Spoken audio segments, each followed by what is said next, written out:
Estamos recebendo hoje em nossa bancada o senador Rogério Marinho, ele que é presidente do PL do Rio Grande do Norte, secretário-geral do PL Nacional, e nós vamos tratar com ele de pautas da política aqui do Rio Grande do Norte e também da política nacional. O Rogério, que também é líder da oposição lá no Senado.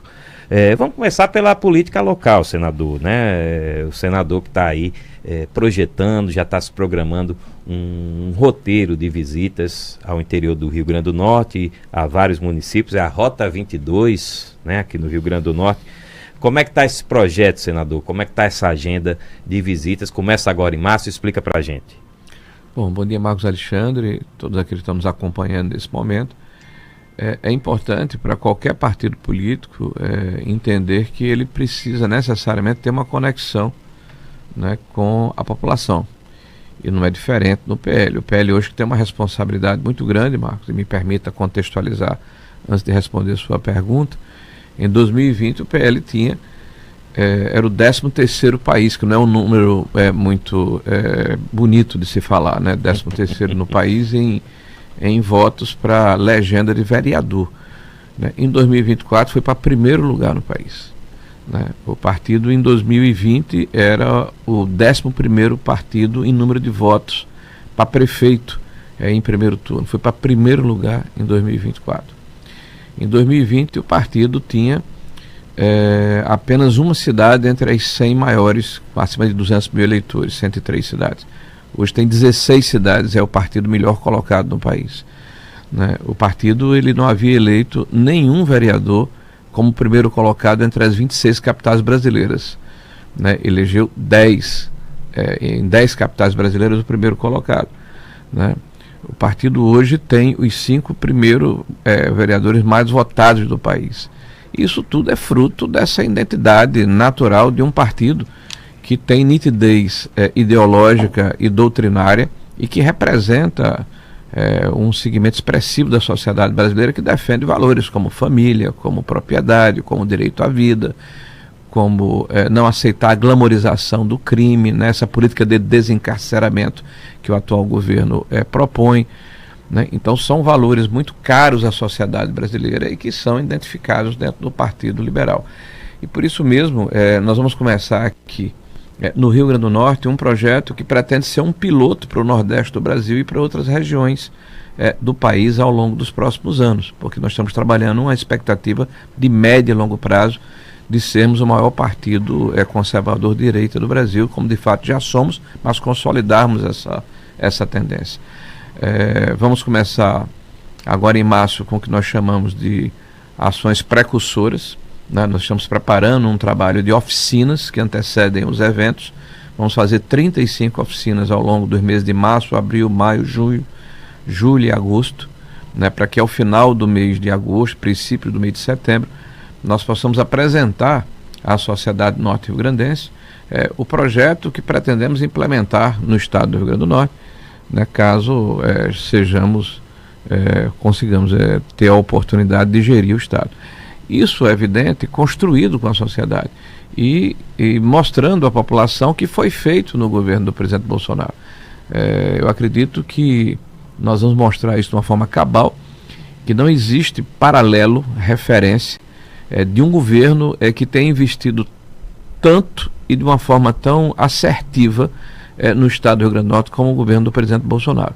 As grandes obras estruturantes que existem no estado, todas foram alavancadas, as mais recentes, pelo governo do presidente Bolsonaro, inclusive aquelas que estavam retiradas da possibilidade de saírem do papel, como é o caso do canal do Apodi, que faz parte de um eixo acessório, né, da transposição do Rio São Francisco, que havia sido retirado em 2013, ainda no governo da ex-presidente Dilma, da possibilidade de ser executado. Então nós retomamos o projeto, licitamos a obra, iniciamos a obra e deixamos os recursos assegurados para permitir se descedentar a sede de quase 700 mil nordestinos, em especial 500 mil norte-rio-grandenses na região oeste do estado, né?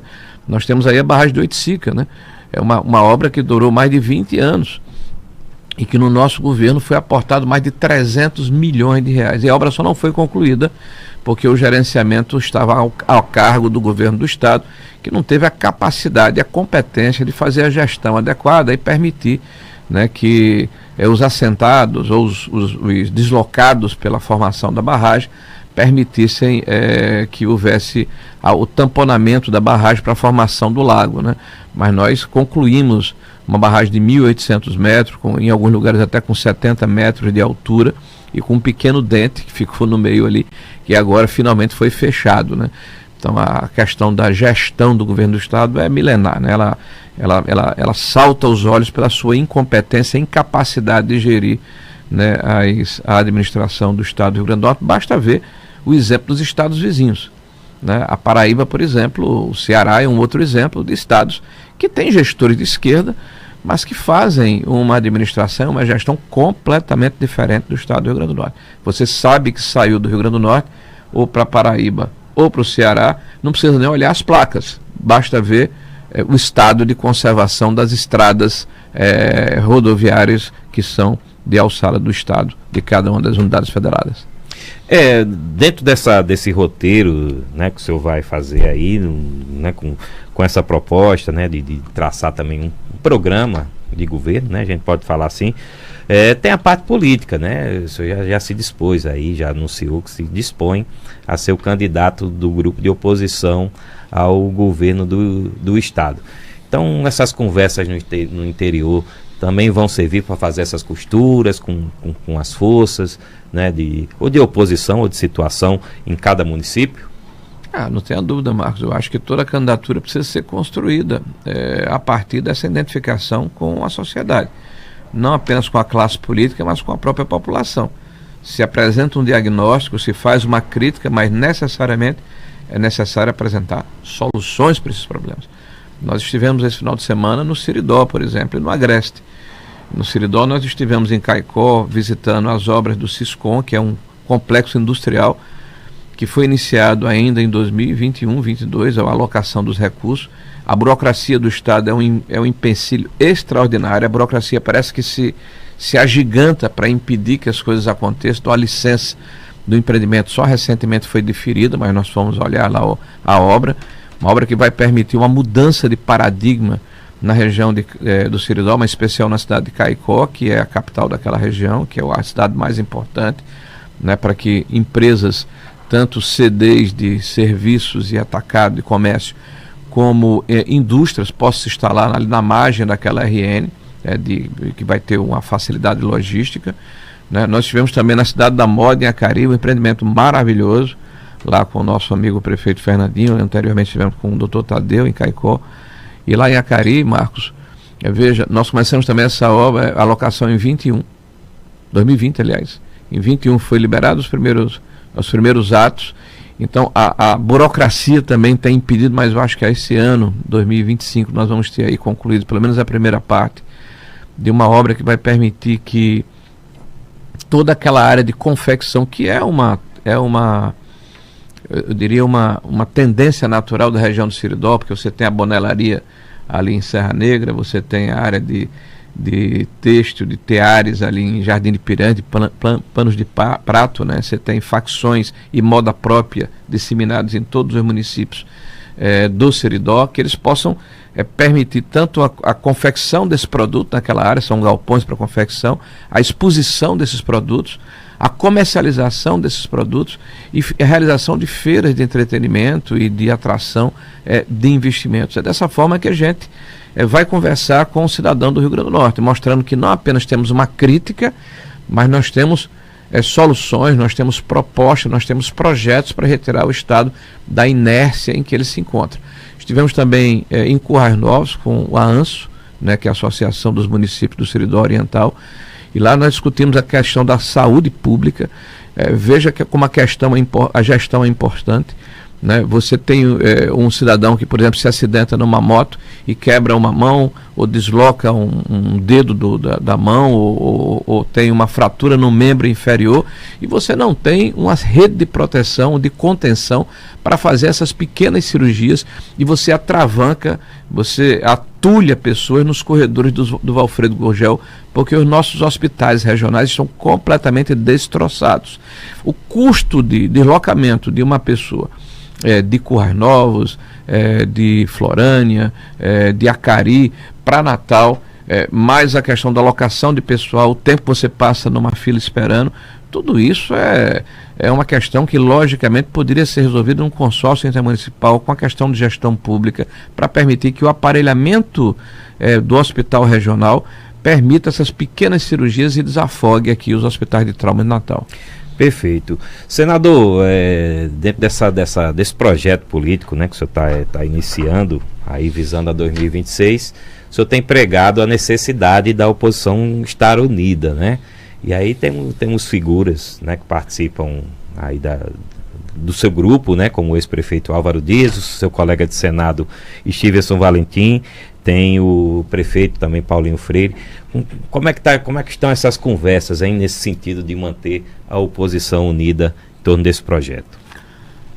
Isso é uma construção, né? Alguns defendem que os critérios que precisam ser estabelecidos passam necessariamente por uma pesquisa de opinião na véspera ou próximo ao processo de definição dessa candidatura, que seria no final do ano.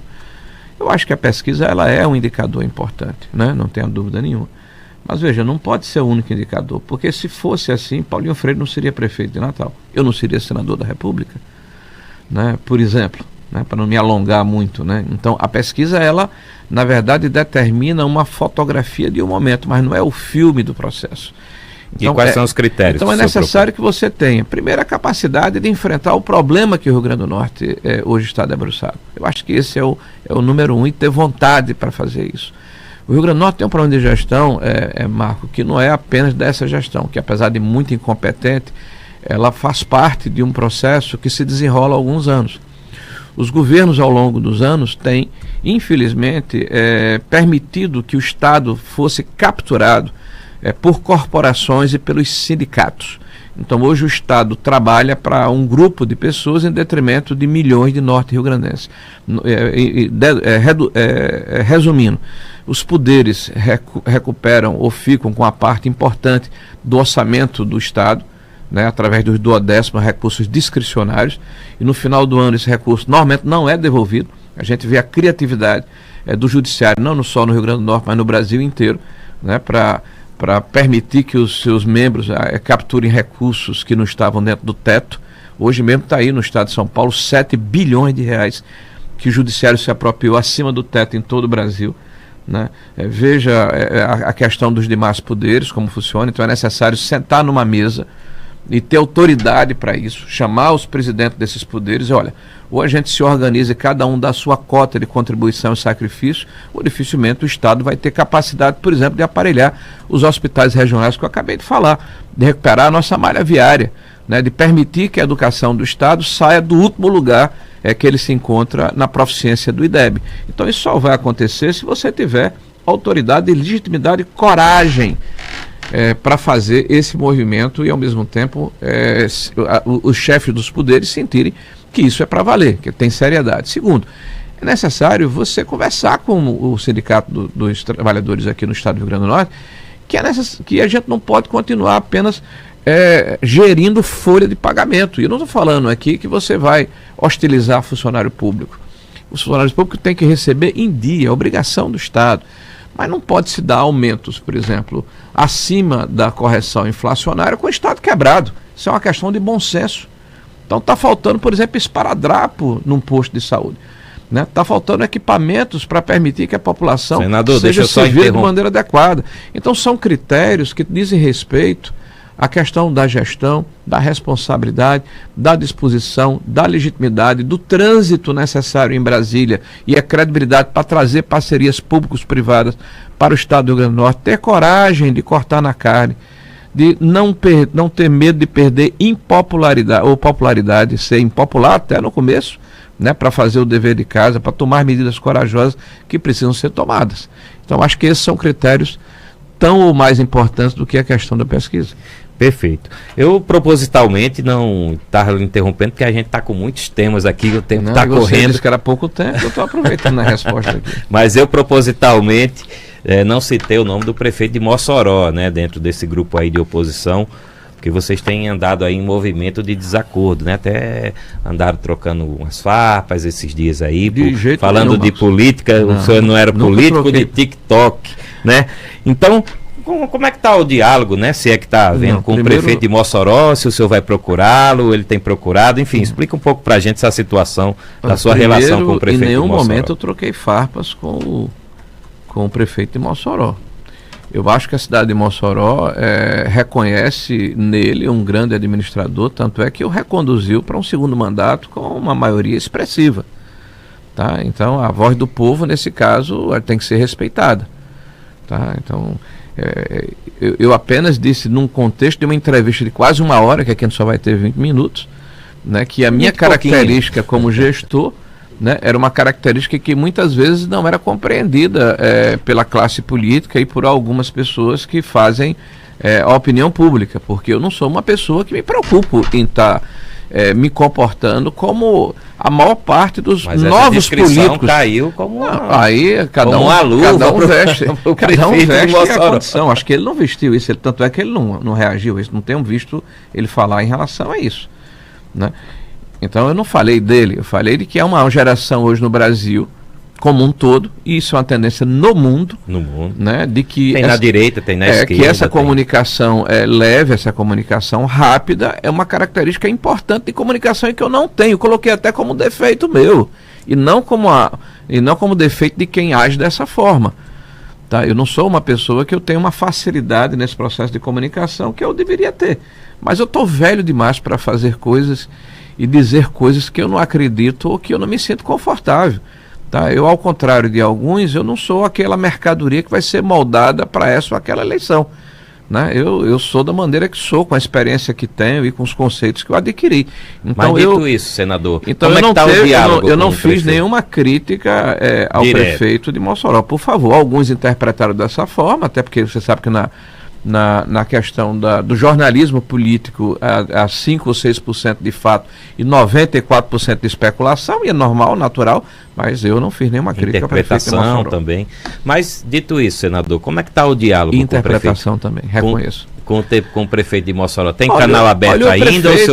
O prefeito de Mossoró me parece que está dentro de um projeto que em algum momento deve convergir com o nosso, é o que nós esperamos.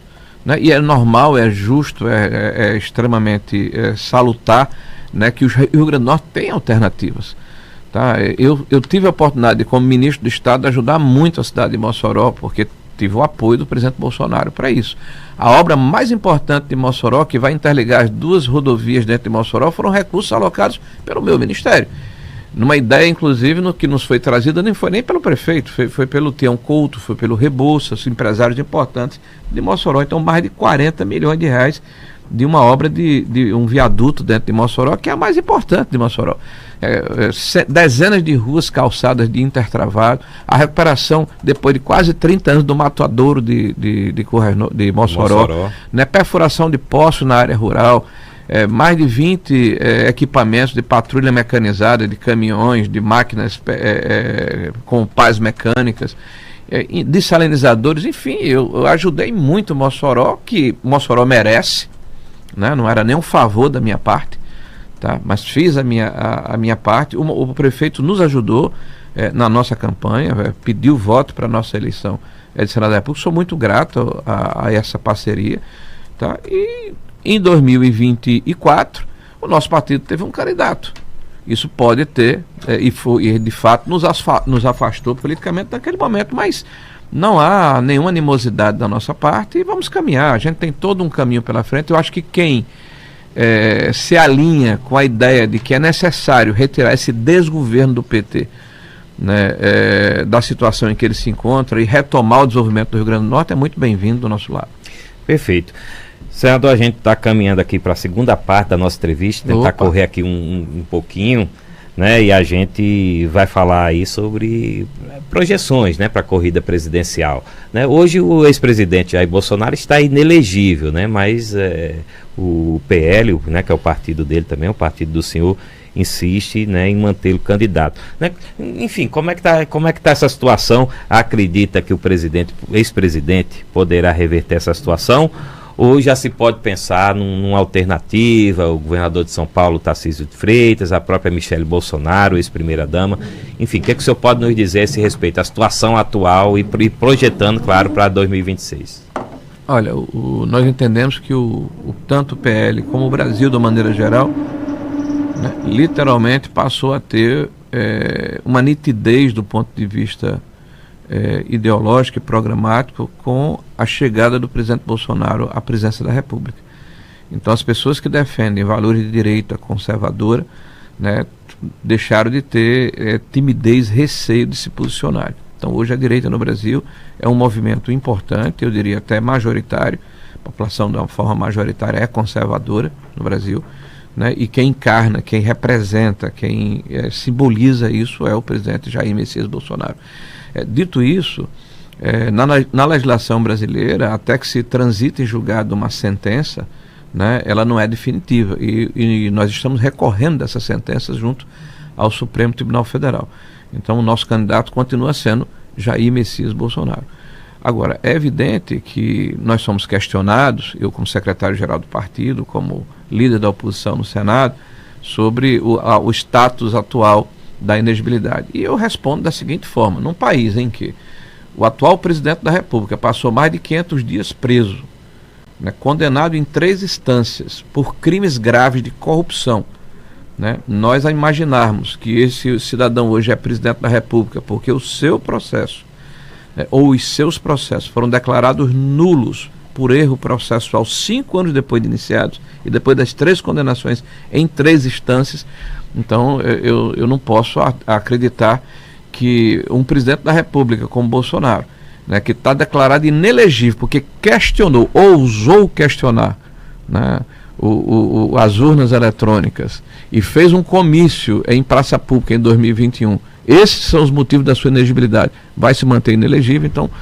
é porque os valores no Brasil estão postos de ponta cabeça. Então eu preciso novamente ter a nitidez do que é o certo e do que é o errado, tá? Então nós acreditamos que a verdade e a justiça irá prevalecer.